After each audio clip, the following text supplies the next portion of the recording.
പരിപ്പ്, മഞ്ഞൾപ്പൊടി, ഉപ്പ്. എളുപ്പത്തിലൊരു പരിപ്പ് കറി തയ്യാറാക്കാണ്. അത് ഇതാ വേവിച്ച് വെച്ചിട്ടുണ്ട് കുക്കറിൽ. നമ്മൾ ചുമന്ന ചീര ചെറുതായി അരിഞ്ഞ് വെച്ച് ചേർക്കണം. ഇനി ഇതിലേക്ക് നമ്മൾ ഇതൊന്ന് വെന്ത് വന്നു കഴിഞ്ഞാൽ നമ്മൾ തേങ്ങയും ജീരകവും അരച്ച് ചേർക്കും. അത് നിങ്ങൾക്ക് കാണിച്ചു തരാം. ഇതിലേക്കുള്ള അരപ്പ് തയ്യാറാക്കാം.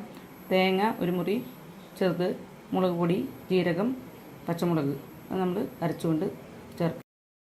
പരിപ്പ് വെന്തിട്ടുണ്ട്. അപ്പോൾ പരിപ്പ് ചീരയൊക്കെ ശരിയായിട്ടുണ്ട്. ഇതാ അരപ്പ് അതിലൊഴിച്ചിട്ടുണ്ട്. കുറച്ച് വെള്ളവും ആഡ് ചെയ്തിട്ടുണ്ട്.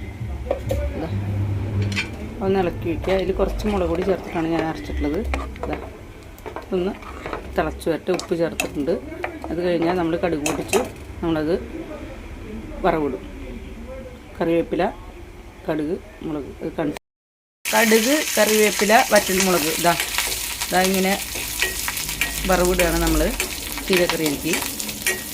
ഒന്ന് മൂത്ത് വരണം. അത് മൂത്ത് വന്നിട്ടുണ്ട്. കറിയിലേക്ക് ഒഴിക്കണം.